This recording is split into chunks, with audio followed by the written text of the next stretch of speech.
ಶಾಸಕರಾದಂತಹ BK ಹರಿಪ್ರಸಾದ್ರವರು ಮುನ್ನುಗ್ಗಿ ಬಂದು ಅವರ ಮೈ ಮೇಲೆ ಎರಗುವಂಥ ವಿಚಾರ ನೋಡಿದಾಗ ಇಡೀ ರಾಜ್ಯದ ಜನತೆ ತಲೆತಗ್ಗಿಸುವಂತಾಗಿದೆ.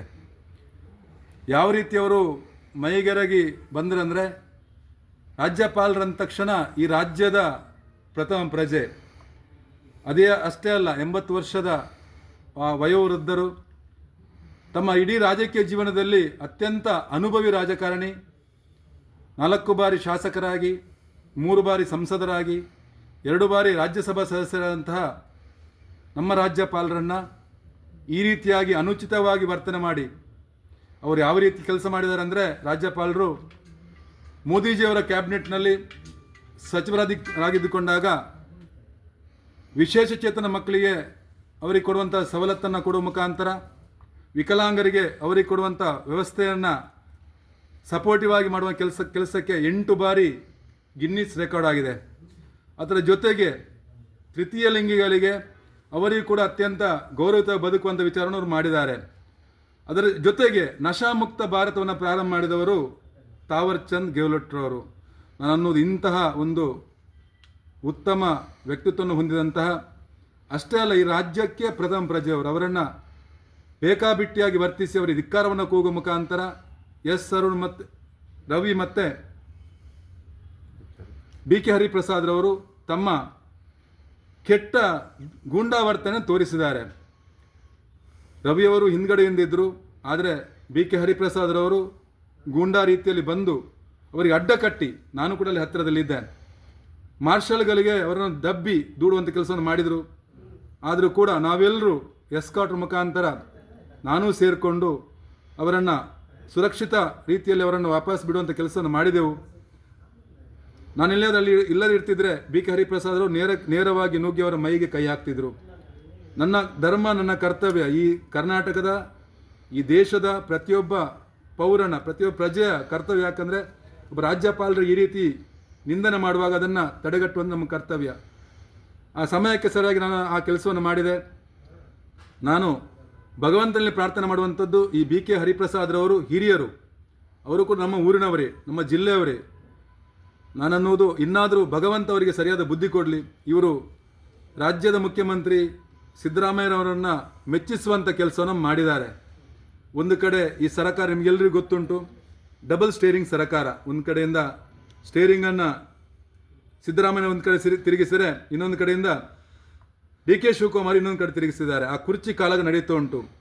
ಆ ಕಾರಣಕ್ಕೆ ಇದನ್ನು ತುಂಬ ಉದ್ದಕ್ಕೊಂಡು ಹೋಗಬೇಕನ್ನೋ ಕಾರಣಕ್ಕೋಸ್ಕರ ನನ್ನನ್ನೋದು ಈ ಅಧಿವೇಶನ ಕರೆದ ಕಾರಣವೇ ಅದೇ.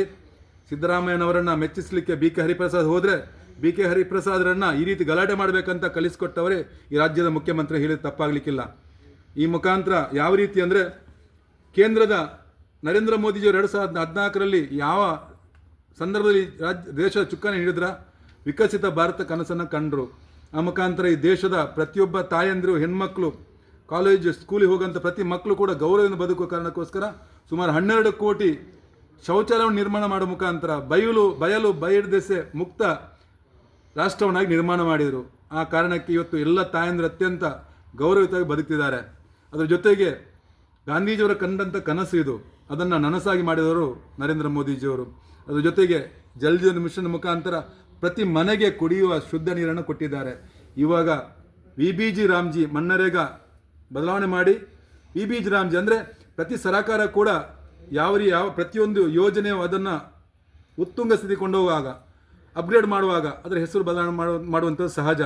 ಆ ರೀತಿ ಹೆಸರು ಬದಲಾವಣೆ ಜೊತೆಗೆ ಭ್ರಷ್ಟಾಚಾರವನ್ನು ತಡೆಯುವ ಮುಖಾಂತರ VBG ರಾಮ್ಜಿ ಬಂದಿದೆ. ಈ ಬಿಲ್ಲನ್ನು ವಿರೋಧ ಮಾಡಬೇಕು. ಅದರ ಮುಖಾಂತರ ರಾಜ್ಯದಲ್ಲಿ ಅಭಿವೃದ್ಧಿ ಶೂನ್ಯ ಸರ್ಕಾರ, ಅದನ್ನು ಜನರಿಗೆ ತೋರಿಸಲಿಕ್ಕಾಗುವುದು. ಆ ಕಾರಣಕ್ಕೋಸ್ಕರ VBG ರಾಮ್ಜಿ ಬಿಲ್ಲನ್ನು ವಿರೋಧ ಮಾಡುವ ಮುಖಾಂತರ ಗಾಂಧೀಜಿಯವರನ್ನು ಮುಂದಿಟ್ಟುಕೊಂಡು ರಾಜಕೀಯ ಮಾಡಲಿಕ್ಕೆ ಹೊರಟಿದ್ದಾರೆ. ನಾನನ್ನೋದು, ಗಾಂಧೀಜಿಯವರು ಕಾಂಗ್ರೆಸ್ನ ನೆನಪಾಗುವಂಥದ್ದು ತಮ್ಮ ರಾಜಕೀಯದ ದುರಾಸೆಗೋಸ್ಕರ ಮಾತ್ರ ನೆನಪಾಗುವಂಥದ್ದು. ಗಾಂಧೀಜಿಯವರ ದಾರಿಯಲ್ಲಿ ಅವರು ನಡೆಯಲೇ ಇಲ್ಲ. ಗಾಂಧೀಜಿಯವರು ರಾಷ್ಟ್ರೀಯ ಕಾಂಗ್ರೆಸ್ಸನ್ನು ಏನು ಸ್ವಾತಂತ್ರ್ಯ ನಂತರದನ್ನು ಇನ್ನೂ ಅದನ್ನು ನಿಲ್ಲಿಸಬೇಕು, ಕಾಂಗ್ರೆಸ್ ಇನ್ನು ಸಾಕು, ಅದನ್ನು ಬರ್ಖಾಸ್ತು ಮಾಡಬೇಕಂತ ಹೇಳಿದರು. ಆದರೆ ಈ ಕಾಂಗ್ರೆಸ್ನವರು ತಮ್ಮ ಸ್ವಾರ್ಥಕ್ಕೋಸ್ಕರ ಅದನ್ನು ಮುಂದುವರಿಸಿಕೊಂಡು ಗಾಂಧೀಜಿಯವರ ಹೆಸರಲ್ಲಿ ರಾಜಕೀಯ ಮಾಡ್ತಾ ಬಂದಿದ್ದಾರೆ. ನಾನನ್ನುವುದು, ಇಂದಿರಾ ಗಾಂಧಿಯವರ ಹೆಸರಲ್ಲಿ ಅದೆಷ್ಟೋ ಏರ್ಪೋರ್ಟ್ ಉಂಟು, ಇಲ್ಲಿ ರಾಜೀವ್ ಗಾಂಧಿ ಹೆಸರಲ್ಲಿ ತುಂಬ ಏರ್ಪೋರ್ಟ್ ಉಂಟು, ನೆಹರೂರವರ ಹೆಸರಲ್ಲಿ ತುಂಬ ಅಂದರೆ ಏನು ಮಹಾತ್ಮ ಗಾಂಧಿ ನರೇಗಾದ ಮುಂಚೆ ಜವಾಹರ್ ರೋಜ್ಗಾರ್ ಇತ್ತು. ನಾನು ಅನ್ನೋದು ಜವಾಹರ್ ರೋಜ್ಗಾರ್ ನೆಹರು ರೋಜ್ಗಾರ್ ಇರಬೇಕಾದ್ರೆ ಅದನ್ನು ಬದಲಾವಣೆ ಮಾಡುವಾಗ ನೆಹರು ಅಗೌರವ ಆಯಿತಾ? ಇಲ್ಲಲ್ಲ. ಅದೇ ರೀತಿ ನಾನು ಅನ್ನೋದು ಗಾಂಧೀಜಿಯವರು ಕೂಡ ರಾಮರಾಜ್ಯದ ಕನಸನ್ನು ಕಂಡವರು. VBG ರಾಮ್ಜಿ ಬರ್ತದೆ, ಪ್ರತಿ ಗ್ರಾಮದ ಅಭಿವೃದ್ಧಿ ಆಗ್ತದೆ. ಆ ಮುಖಾಂತರ ದಕ್ಷಿಣ ಕನ್ನಡ ಜಿಲ್ಲೆ, ಉಡುಪಿ ಜಿಲ್ಲೆಯಲ್ಲಿ, ಇಡೀ ರಾಜ್ಯದಲ್ಲಿ ಜನ ಅತ್ಯಂತ ಸಮೃದ್ಧವಾಗಿ ಬದುಕುವಂತೆ ನಾವು ಮಾಡ್ತೀವಿ.